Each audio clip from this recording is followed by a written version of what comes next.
Just a rebel with a lightsaber dream. Lost my hand, lost my friend, lost my self-esteem.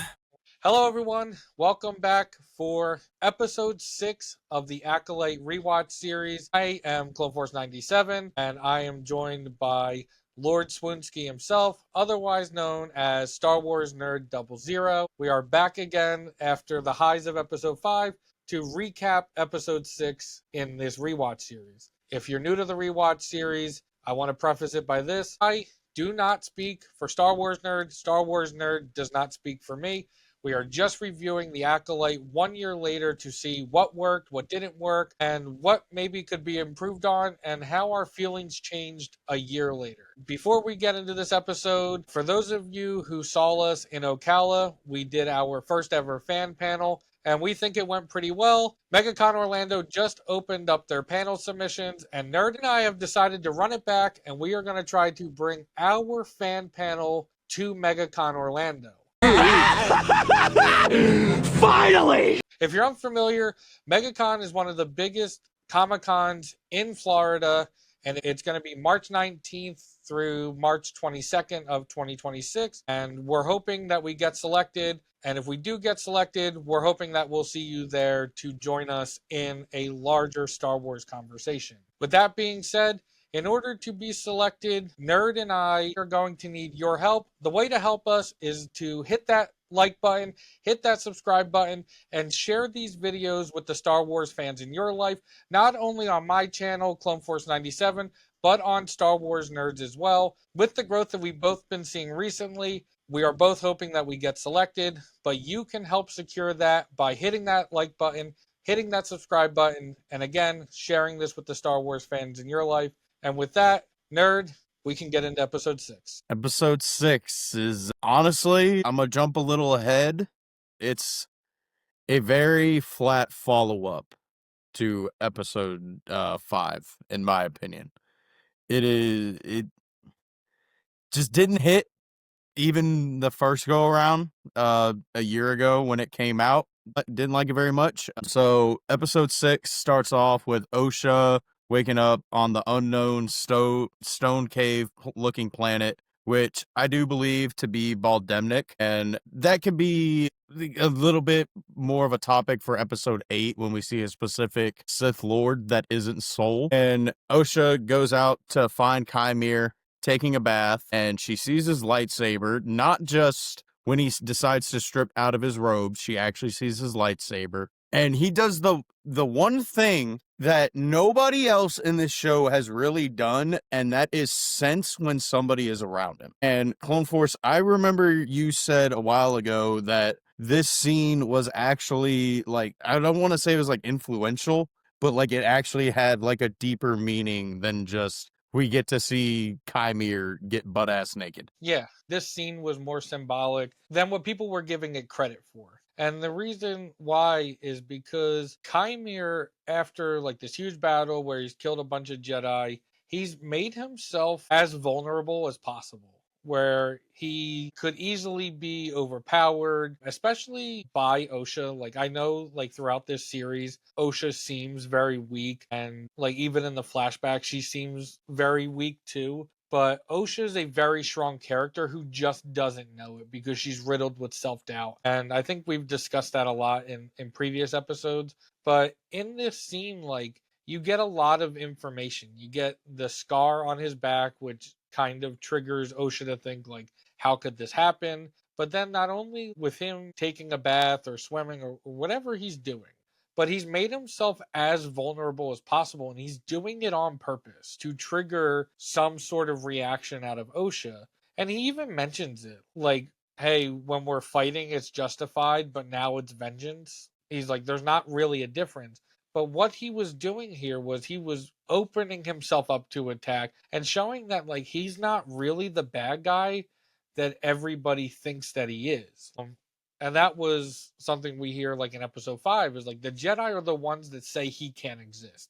Like, he's not making any rules specifically. I mean, he made rules to May to kind of take her on the path that he went through, which is to get a Jedi to betray everything that they're worth, which is what we're led to believe is what happened to him. Because, like, he obviously in this, we see the whip mark, we learn about like the master attacking him, and it's having his back turned and everything that he does in this specific scene that opens up his vulnerability. I think that's why it's so symbolic. It's not just, oh, he's undressing to like make the scene feel weird or like for Disney to over sexualize something. When you are naked like that and in a pool with nothing to defend yourself, she has your lightsaber, you are as vulnerable as possible. There's probably very few Jedi or Sith who could kind of overcome that level of vulnerability and still like overpower somebody,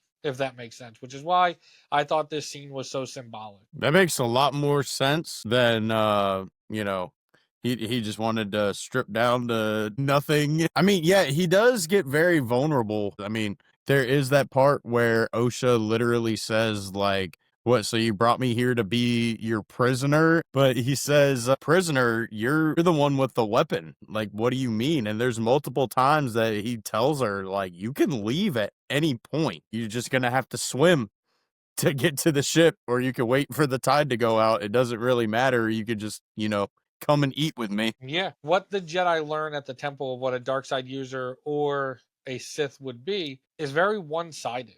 Like, it's the victors that tell the history. Like, the losers don't tell history usually. So they hear of all these different things that the Sith might do or the dark side users might do, but he's showing her, I can do kind of the same stuff that you guys do, which is something I've always like wanted out of the Sith, like where like the Jedi aren't supposed to feel their feelings or they're not supposed to have attachments. Like, I would like for a Sith to have a family or to really be the antithesis without always being evil, if that makes sense. Because for the most part, they don't have to be. They just have to practice something else. And I don't know, maybe that part might never happen, but could you just imagine a society of people on a planet who maybe their leader is a dark side user who will ultimately do what needs to be done. He'll kill if he has to or all these things, but Chimera showing that that's not all that they do. Like, they just don't go around killing everybody they come in contact with. Yeah. But in terms of the Jedi, I guess for the most part they do, is because the Jedi say that they can't exist. So it's always a fight for survival. Now, like the Sith Lords or like the actual Sith, they follow a different set of codes. But I just don't think actual dark side users have to be as dark, if that makes sense. No, you're on the right track, dude. Because the Plagueis novel says that there's different dark side practitioners, but they are not true Sith. The Sith, like you said, follow different sets of codes. Like, there's legit the Sith code, peace is a lie, there's only vengeance, blah, blah, blah, all that good shit. And I mean, at the time of recording this, it's already come out that Chimera was supposed to be the first Ren. Which, I don't know how you feel about that. I'm not too big of a fan on it. I don't know why I'm not a big fan of it. It does make sense because, like I just mentioned, different dark side practitioners. And I mean, I just don't know much about the Knights of Ren to justify, like, hey, yeah, that's a good call. To me, why can't Chimera just be his own thing? Or, what I've been saying, make him venomous from the Plagueis novel. So that way, for people who bitch and moan about the show, that, like, doesn't matter, he ends up dying anyway. So I don't know why they had to go and make him the first Ren, but it makes sense. I'm just not a big fan of it. I'm just trying to see something here. Because I think somebody said, like, maybe it's not true, but I remember, like, Kylo Ren killing the leader of the Knights of Ren. And I thought that was the first, like, I thought he killed the first Ren. And now, if this is the first Ren and that is true, like, I could totally be wrong here. I do not claim to know everything in Star Wars. But, like, that means Chimera's going to have to survive another 150 years. And we still already don't know how old he is. Now, like, one thing about the Force, like, I do believe that people who are force sensitive, like humans, live longer than normal. Now, from what we see in the movies, it seems like they actually live less than normal because they just keep dying in their 60s. But it does seem that like force sensitive people have the ability to live longer, and it might be their connection with the force and midichlorians and helping them extend life. Like those people, as they practice, might have longevity. Because I remember like doing some research for this show of how long Amiri Allen lives. Because Vernestra's in this show, and like she's like 118, and she doesn't Vernestra does not seem old in this show. Like she seems like if you could relate it, and like I wrote it to you yesterday in your sessions things when like Outer Rim was talking about how old Plagueis would be. And I said you would have to determine what age meant to that species. Yeah. Because like Grogu is supposed to be closer to 6, but he routinely acts 2 or 3. And I know that obviously he spent like 30 years in a capsule, which really stunted his growth. But like at some point, like there should be a catch up for him. I'm hoping one day we get that, but that's enough about Grogu. But Vernestra doesn't feel like she's in her 70s, 80s. Like she doesn't feel that way. She feels like late 50s. So it's like, okay, now how long does Amiri Allen live? How long will Vernestra live? Will ultimately, if they decide to reboot this show, will Vernestra die early because Chimera and her will have like a connection again? I ultimately think that's where even though like they said he might be the first knight, like the first knight of Ren, ultimately I think those two were going to clash one more time. Yeah. But like we just don't know how long people could live for. So in terms of does Kylo kill the first Ren? Well, if he is the first Ren, then he's going to have to live another 150 years, and we still do not know how old he is right now.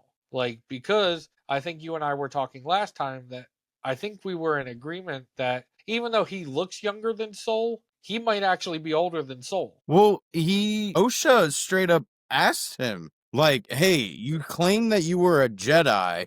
How come I've never heard of you? He was like, oh, I was a Jedi a long time ago. And she's like, I've still never heard of you. And he was like, it was a really long time ago. Yeah. Actually, new theory. Chimere is the Yeah. canonical Revan, and they wiped him from the Jedi archives. Yeah, maybe. No, yeah, I don't know Yeah. how old this So guy is. I hope. hear me out for this. This is why you do not trust AI, or you have to be skeptical on AI for anybody who's watching this. I searched up on Google, like, does Ben Solo or Kylo Ren kill the first Knight of Ren? And it told me no. So then I researched who kills the first Ren. And the AI overview answer says Ben Solo kills the first Ren in the Star Wars comic series The Rise of Kylo Ren. He impales the original leader of the Knights of Ren with Ty's lightsaber after being pushed to fully embrace the dark side. So, again, if this is correct, Ymir is going to have to live another 130 to 150 years. I was saying 150 because I think that's when the sequels take place, but Kylo turns before that. So, anyway, like, this guy's going to have to live to, in my mind, be theoretically almost 200 years old. Because if he's living 130 years, and I have to assume that maybe he's in his 60s, like maybe 20 years older than Soul, That's like that's going to put him around 190. He's going to have to live 200 years. Bro, I talked about that in my Chimere video. Like, I could not find a date or like a year that would logically make sense for how old Chimere is. Because Soul was born in like 180 BBY. So Soul is 50 to 55. If we make Okay. if we make Chimere fucking 65, that's only like 10 years older. Actually, Yeah. I think in my video I made Yeah. him 7 years older, so he's only 57. He's not even 60. So I guess to answer your question, I don't think he could be the first Ren. I just like I don't know. Maybe there is a first Ren. Like maybe he's the inspiration for the Knights of Ren. I think that's But I don't. what they were going for, but that that visual dictionary or whatever it is that's coming out in 2026, like Headland said It's that like already out. what? The visual dictionary's out. Well, that's another thing of Let me see. AI lying to me then. It could be another kind of like this says the Acolyte visual guide written by Pablo Hidalgo, but maybe there's another thing coming out. Like I didn't really read all of that. I did see the highlight that kind of made its way across Twitter and Threads and Instagram that he was supposed to be the first Ren. I just don't know where they got that from, especially because like why is this making headlines now if this book was released in June? Cuz nobody bought it, bro. Yeah. Nobody for it to go on fucking sale. bought it, and the one person who did decided to take a screenshot of it. Yeah, I'll probably collect it eventually. I don't know. I have a weird thing with physical media where I just don't like buying it at full price ever, which is why I'm not like, even though that book is $30, I still probably won't buy it. Yeah, I might. It's $30. Better than Yeah. 60. But yeah, so like somebody's gonna have to like tell me that this guy is significantly older than Soul. Like, I just Fuck like that, he's gotta be significantly older than Vernestra. he wouldn't be older than Vernestra. Vernestra's already 100 around this time. But like, I guess he'd have to be closer in age to Vernestra. Like Vernestra could probably train him during her 50s. It just doesn't. I guess for me, it doesn't add up. And like, I'm not too big on dates in Star Wars. Like, I like we've talked about it, I did not care about the Kiadi-Mundi thing, but I am big on dates if it just doesn't add up. So if Kylo Ren does kill the first Ren, depending on I guess which way you search Google, if he is the one to kill him, then he's going to have to live another 130 years, and it just does not seem feasible. I think it'd put him around 200 years old. I think that people with the Force do tend to live longer, if somebody doesn't kill them. But could he double? Could he realistically double his life? Especially with the knowledge at the end of the first season that Plagueis is investigating him. You're telling me that this guy's going to survive Plagueis? Like, Plagueis has always been out for knowledge, and he will also kill for that knowledge. And I think to find Chimere, another dark side user, even if he doesn't become the next Venomous or anything like that, like if he finds another dark side user feeling the way that he feels about them, from what we know from Legends, which in my honest opinion, like that Legends book at any point, Disney, like, he could just say it's canon. Like, as of right now, nothing has happened to change the events of that book. I In mean, my I'd opinion. just go out and argue that everything that they're re-releasing under the Essential Legends collection is canon to Disney, and Is essentially, yeah. they just won't It's fucking essentially canon. they just won't admit it Yeah. because it's better than anything that they've come out with. So, just saying. Dawn of the Jedi. Sucks. Yeah, I was say, Dawn of the Jedi is an essential collection, a Legends book. Just so you know. Yeah, unfortunately, the comic books are better. Yeah, I watched a little I YouTube just, recap on the comic books. So much better than that book, bro. yeah, I just don't see it. I think Plagueis would kill him if he found out that there was another dark side user, because he's the only one of the Bane lineage. And if that were to happen, if Kylo Ren were to die by Darth Plagueis, still no problem with that.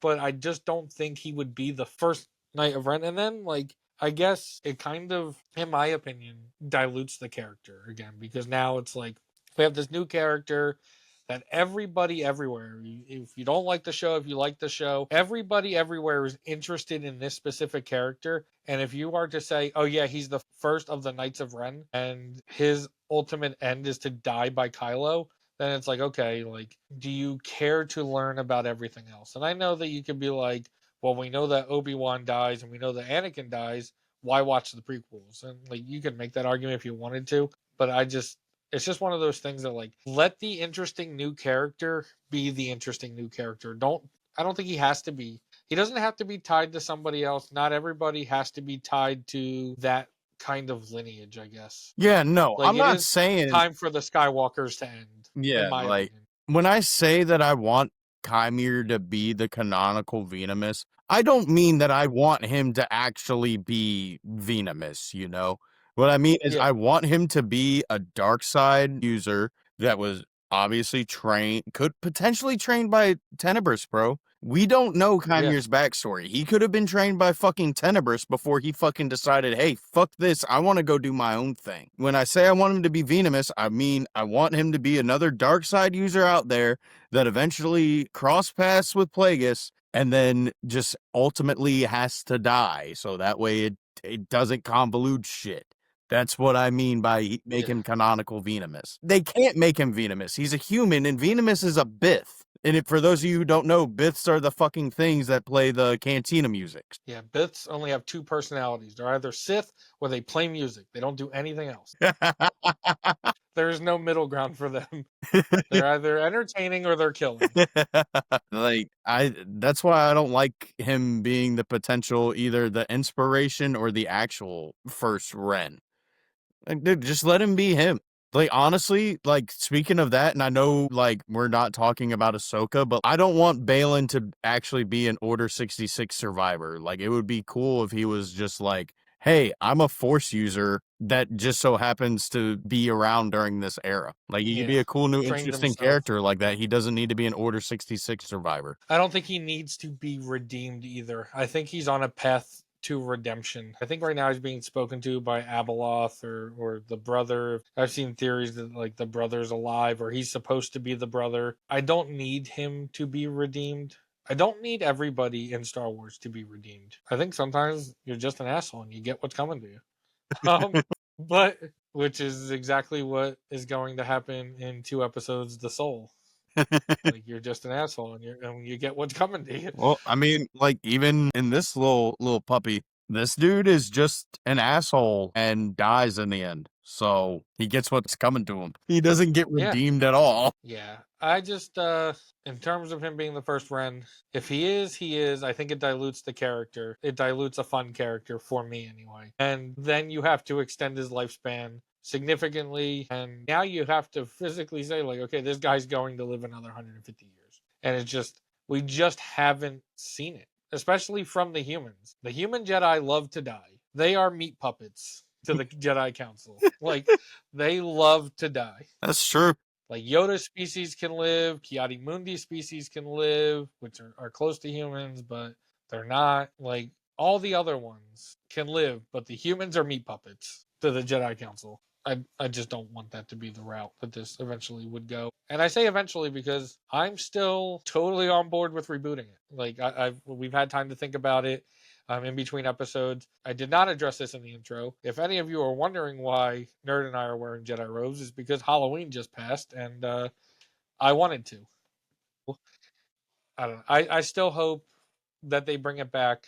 I don't think that I think that they could reconsider and look at ways to do it because I think once you've done something like this, I think you owe it to your like Disney owes it to themselves to see it through because you've introduced a canon storyline that you just decided even though it didn't work for a lot of fans, you've now decided to kill it off and nobody knows where it leads. And Star Wars, unfortunately for Disney, has always been big on showing everybody where everything leads, even if they don't want it to, which is why we have the prequels. Yeah. Like George is like, hey, I don't have to explain any of this. Like original trilogy talk has always said that the original trilogy is a self-contained series of films. You understand that there's an issue between Obi-Wan and Anakin, that he turns to the dark side. There's a thing called the Clone Wars, and you have everything you need to know. But George is like, hey, do you want to see it?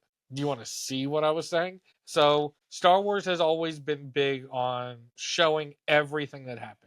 So I think they owe it to themselves to bring this back, which is where I'm kind of at with this show. Like I've seen people say, like people like have definitely said, bring it back, focus on Timir. Like you can change who the main actors are. I would personally like to see where it goes with Osha. Like Osha was definitely coming into her own as the series ended. I would like to see where maybe that training goes. And if it doesn't work, if they try it, if they double down and they try it and it still doesn't work, then you can write it in a way where it doesn't continue. But I think they owe it. Disney owes it to themselves and to Star Wars to see it through. Yeah, I mean, people are probably going to get pissed off at me for saying this. Nobody liked the 3D Clone Wars when it came out at all. Nobody liked it. Nobody liked little Ahsoka. Nobody cared. Not at all. Not one bit. Did that stop George from making 6 or 5 more seasons? Not a bit. Not one bit. Did nobody, I mean, you brought it up in one of your latest videos. I mean, nobody really asked for Star Wars. George just told the story that he wanted to tell. He did not care what anybody said. I mean, you guys can go and watch the stories that Roger Christian has literally told us. The man who worked on the original Star Wars. Fox literally told them that every single prop was fucking trash and that they needed to restart. And George and them was like, nah, we're using them. They're good. No. So Disney can do that. I mean, I said it at Ocala Comic-Con, bro. Look at The Office. Season 1, atrocious. I always skip it every time I go and do my rewatch of The Office because I can't fucking watch it. It's so bad. Season 2 through 9 gets 2 thumbs up from me. I'm not saying that The Acolyte needs 9 seasons. No, they could easily wrap this up with probably 1 more season. But I'm in the boat of focus it on Chimere because I could care less about OSHA. They gave me 8 episodes to care about OSHA, and each episode I cared less and less about. Yeah. Yeah, and I just think some of the writing for her wasn't good, or especially at the time with so much of the, I guess, publicity being negative, and then obviously, like I addressed it recently, just think people got lost in it, and I mean, it definitely jumped around a lot, and like there was things that people wanted to have happened to that didn't. This episode, we were coming off a high from episodes 4 and 5, and then like Disney was like, hey, how about we be ultra calm and like not a whole lot happen? And I think that has been something that I've seen in way too many shows where like you ramp up and then like you get, in my mind, a small payoff. I think him killing the Jedi in the grand scheme of everything is a small payoff because there was still a much larger conflict going on with all of this. And then like we're right back to telling the story, and like it's not just something that's like new to Star Wars. It's like it's something that is in television series everywhere, and but the Star Wars television shows have done this to us all the time. Like every time we get close and something cool happens, the next episode is either some kind of flashback, which luckily this one wasn't the flashback. It was either some kind of flashback, or we take the mood like way down and we slow it down instead of just continuing. Like why not just go fast until the end? Keep everybody in suspense, like, and you could do that with still like showing what they showed here and having that symbolism of like him trying to show her different lessons, but also like there could have been more going on than like what we see in the rest of this episode, because like OSHA's with Chimere, we've addressed that, but May is like not very well undercover with Soul, which I explained this before.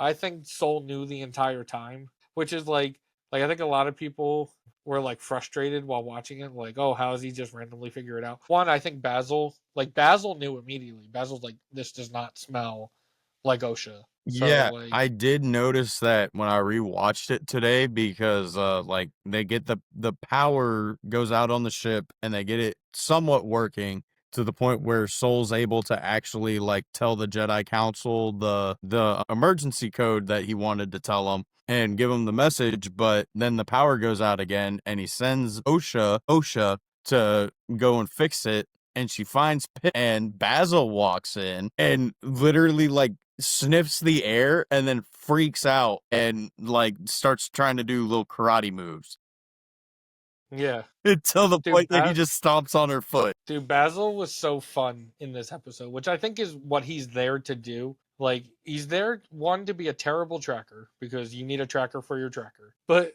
two, like, he's just there to be fun. And this is the episode, I have it in my notes. This was the episode where I was like, wait, Basil's not a Jedi. Like, this was the one where, like, I mentioned it before, which kind of spoiled it, but this was actually the episode where I have my notes that I realized that Basil was wearing civilian clothes. Yeah. So yeah, he finds Pip, and like him and Pip devise this plan to like interfere with May. But like this whole like that whole kind of storyline was like super slow and not necessary as well. And Like, it has no because payoff. again, yeah, Soul's like, I have to tell everyone. Like that was his big thing. Like after this, I'm going to come clean. Then decides he doesn't want to come clean. And then like goes to reach out to the council, has a change of heart, takes himself offline, and then continues on his way. And then like he figures out, yeah, because I think he knew the entire time that OSHA's not OSHA, subdues her and goes, I have something to say and you're gonna listen. And then it cuts to It's like, black. bro, Yeah, you've had something to say for like 3 straight Oh, hold episodes, up. and you've said Not even nothing. just 3 straight episodes. He literally says, I have spent 16 years thinking about what I would say to you if I ever got the opportunity. First of all, no, you haven't. No, you haven't. Shut your mouth, soul. You Yep. have not been thinking about this for 16 years. You may have been thinking about, man, I messed up, but you were not thinking about what you would say to her, how you would comfort her. You literally let this girl die, and we will see that next episode. Yeah, he thought she was dead. Yeah, he didn't think of anything. Like he's not like he could have been like, I thought about what I could have done differently. Like maybe I could have grabbed you guys instead of grabbing the thing, but also you didn't want to come with the Jedi, so I let you fall. Um, so like it's all these kind like there's different things he could have thought. One of those was not, oh yeah, this is what I would say to you if you survived. Like, no, he was convinced. Like, I guess the one thing we need to realize in Star Wars is that if somebody falls down a shaft, they will not die. Because Palpatine falls down a shaft, doesn't die. Maul falls down a shaft, doesn't die. May falls down a shaft, doesn't die. If you are falling into a hole, you do not die. Palpatine pushes Ben into a hole in The Rise of Skywalker, climbs back up, dies later. But like, if you are falling in Star Wars, you will not be dying. I never thought about that, bro. Luke falls into Cloud City, survives on that little piece of metal, and calls out to Leia. Like, if you are taking a deep fall, you are surviving. He goes to jump into the Sarlacc pit, and what happens? He grabs this diving board and saves the day, bro. Yep. Lando Yep. literally Boba Fett falls into the Sarlacc pit and gets eaten. Lando falls near the Sarlacc pit. They don't die. Yep. Yeah, if you have a great fall in Star Wars, you will not be done. Dude, episode 3, Obi-Wan, when he gets shot off the lizard. Yeah, not even episode 3 with that, and then episode 2 when he fights Django and he falls off the side of the Kaminoan center. Yeah, if you fall in Star Wars, you are guaranteed to survive. I hate that so much more than surviving saber stabs. Why'd you have to point that out? Star Wars is fun if you don't think about it. I wonder who else has a fall and doesn't die. I think that should be your next video essay. Falling in Yeah. Star Wars does not kill you. Falling in Star Wars all but guarantee survival. Unless you Wilhelm scream, you are dying. You will not Wilhelm scream and survive. Yeah, but he doesn't tell her anything. And then obviously, yeah, the episode just ends on us. Well, no, it cuts to black and then it cuts to OSHA putting on the helmet, which apparently it does have a voice changer module because it literally changes her breathing. Like when it cuts to her inside the mask, it's her normal breathing. But when it cuts Yeah. to it, like a shot of her like externally, the breathing is changed and it's like mechanical. And I'm kind of with you. Why? What is making it do this? Yeah, why does everything need a voice changer? I I do. think there should just be like, it should just be a parody of like people pretending to like change voices. Like putting on the helmet and just making different voices. It's Because like scary because movies. what the Scary movie Scream with the voice changer. yeah.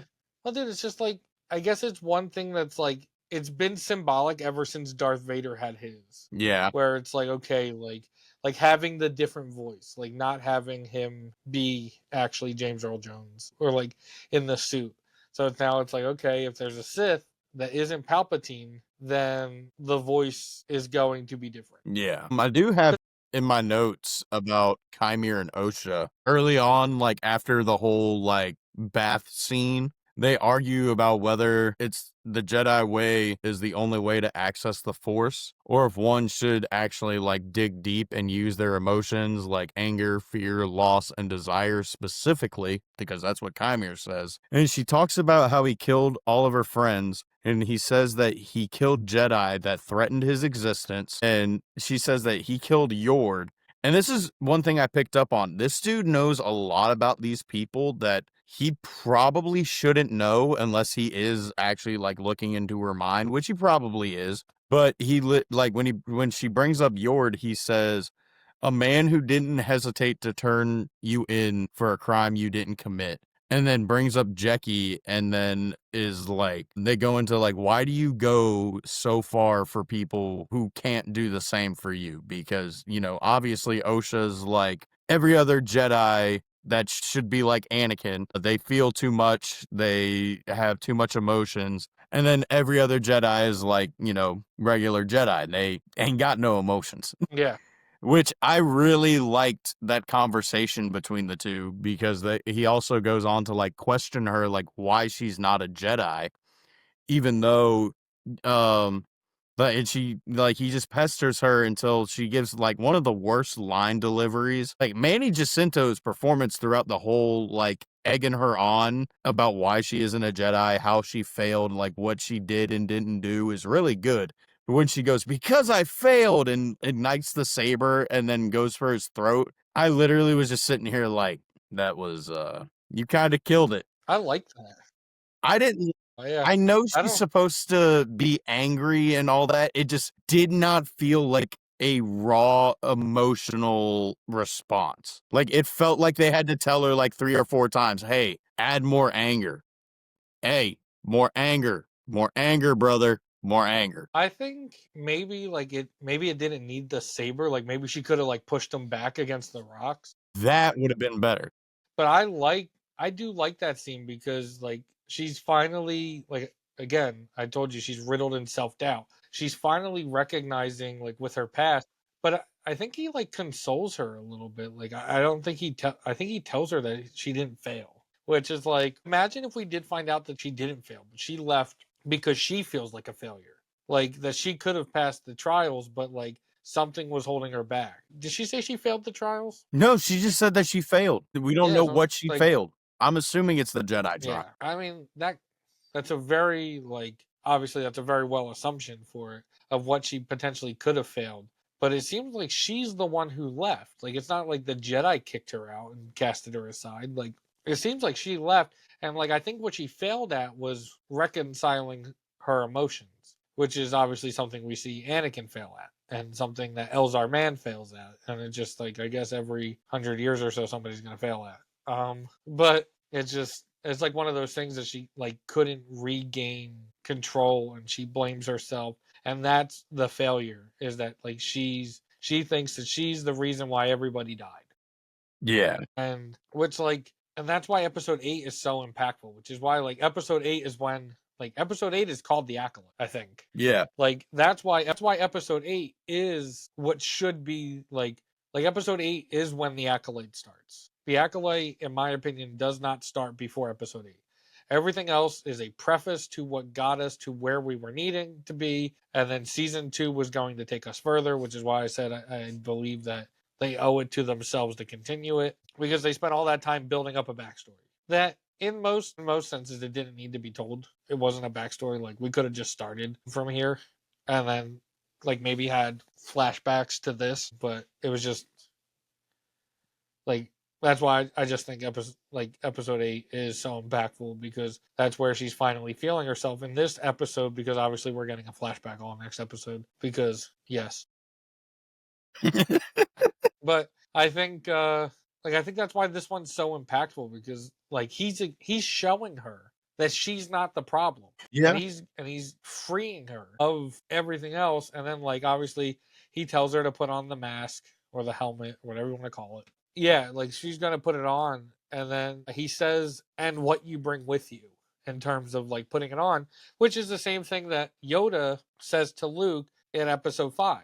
Like in terms of going into the cave, like you are like you whatever you bring with you is going to be there once you put on this helmet, Yeah. once you go into this cave, once you interact with this force nexus, or this force like, or in terms of cortosis, like this deprivation of the force, you only have what you are going to bring with you, which is why like I think like you hear her breathing. I think that's when it cuts to black. Is like you hear her breathing, but she knows where they're going to go. Yeah. Like because Because that's where she's in her own head. yeah, because in episode 8 is whenever she pulls the helmet off and she had the force vision. Yeah, and then you could see how little like I think you get how impressive Chimera is when she puts on the mask and you realize what she's not able to see. You can't see shit, bro. Nothing. Yep. Not There's at just a all. little tiny, like a little tiny slit, like for light or whatever, but like you ain't get nothing.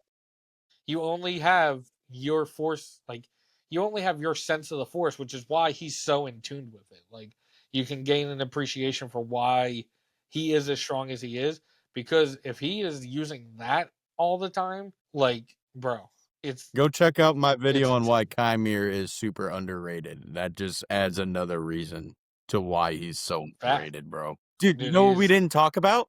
Everybody's favorite about lightsaber getting used for one shot to kill a bug. And Jungle Jedi's cameo appearance as Mog. I have like stuff here written for that, like for Vernestra. So one of my notes here is the stranger, also known as Kymir, admits to being a Jedi again. Why does nobody recognize him? Also, he says, a long time ago, but how old is a long time ago? He says it was a very long time ago, just like you said. I said maybe he was a Padawan when Sol was a Padawan or young. He looks not much older than Osha. Vern looks like she's in her 40s or 50s, but we know that she's at least 118 years old. I said Vern senses everything that happens there, but Mog thinks that it's Sol who killed all the Jedi. But he doesn't know why.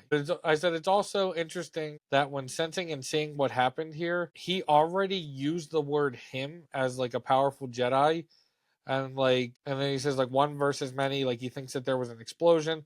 I said, but the explosion wasn't an explosion, it was a force push. Said that Mog talks to the people on Kofar and says that the Umber Moths may have caused the casualties, but Vernestra leads them into the woods. And they don't have a tracker. I know that Vernestra has force psychometry, and I know very little about how it works. I know, like, when you touch something, you can get, like, a sense of its history or different events that happen. But I'm not 100% sure if it works like a GPS. So I'm not sure how one group of Jedi needed Basil and a tracker for Basil to find Kalnaka's suicide ship, because remember, everybody, he crashed it into that planet. He didn't just land it.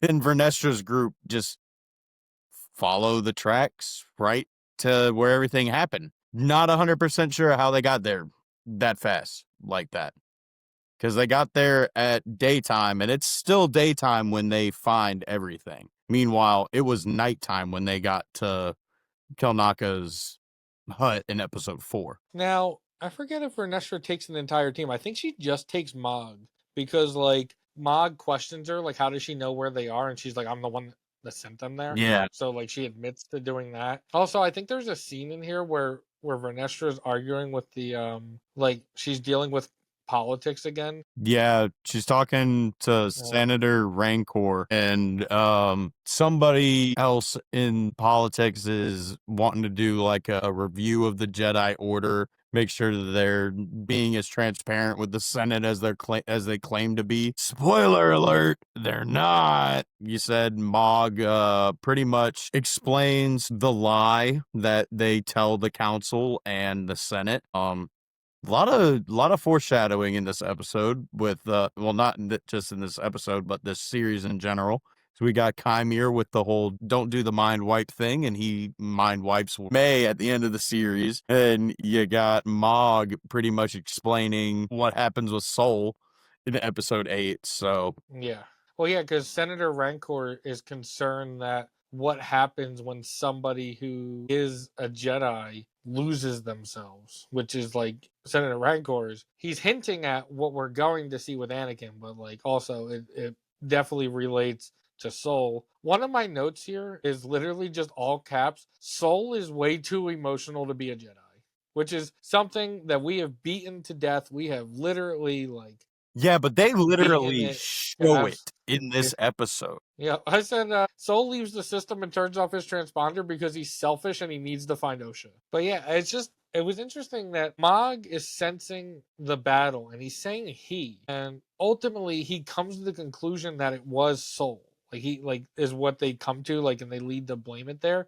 But when he's saying he doesn't know it, but he's talking about Kymir. Yeah. Like he knows, but he's assuming because Soul's nowhere to be found that Soul is the one that did all of this. So that's, and like obviously it becomes very convenient for Vernestra that like they blame it on Soul, which like obviously everything is his fault. Like we've already picked all that apart. Everything happens because Soul is selfish, egotistical, a Sith Lord, all of that. Like, so technically he is the blame for all of this, but he didn't kill all the Jedi. Well, I also said, why does Mahd come to the conclusion that the person that killed all these people had to be a male? I said, not a sexist thing, just a take that I had. I think he was determined to already think that it was Soul. Maybe.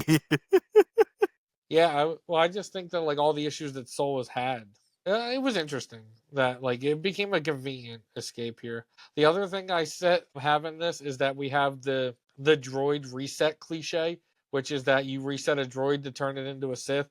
And I was like, much like Lola and C-3PO, evil equals red equals boo, unoriginal. Yeah, It's just not like it's the changing of the pip to show red, like after Osha uses it. I was like, dude, it's such a cliche, and it sucks that this show continued to do that cliche. plot twist. That's how Soul figured out that it wasn't Osha. I think that's what that was supposed to be. Actually, I do think you're correct. I think that was supposed to be the thing that gave it away to him, but I think he knew the entire time because, like you were talking about in the beginning, like nobody senses, like Kymir is the first person to sense somebody. Soul, I've said, is pretty much sensed everything that's going on around him, which is why he became panicked in episode 4, where he was like, "Hey Osha, I need to tell you something, but also not right now." Yeah. So it's just like one of those things that like Soul is the only other person in this that can really sense everything that's ongoing. And that's because like he already has so many conflicted feelings about everything that's been going on that like I think he's just more in tune to it because he knows that he's the cause of it. I definitely agree with you that this episode, like after 2 really good episodes, and I think this episode's fine. Like I wrote it here, like it's not great, whatever. I think the symbolism is good, but it just brought us back down. And I wrote in my notes that it's just another Star Wars Disney Plus show where like every time we get to build up to something, we have to go back to being boring. Or it's like Dawn of the Jedi. Every time we get a little bit of a ramp up, we're going back in time. Which not only do we slow down, but we also go back in time in this. Yeah. So like we had 2 amazing episodes, and now we've had a slow down episode, and then we're going to go back in time. Which before we even get into the episode, we've already beat that one to death. Like like before we even started recording, I said this episode like has the duality name again. Like it has teach and corrupt because it's like, is he teaching Osha or is he corrupting Osha? And like I love the duality names.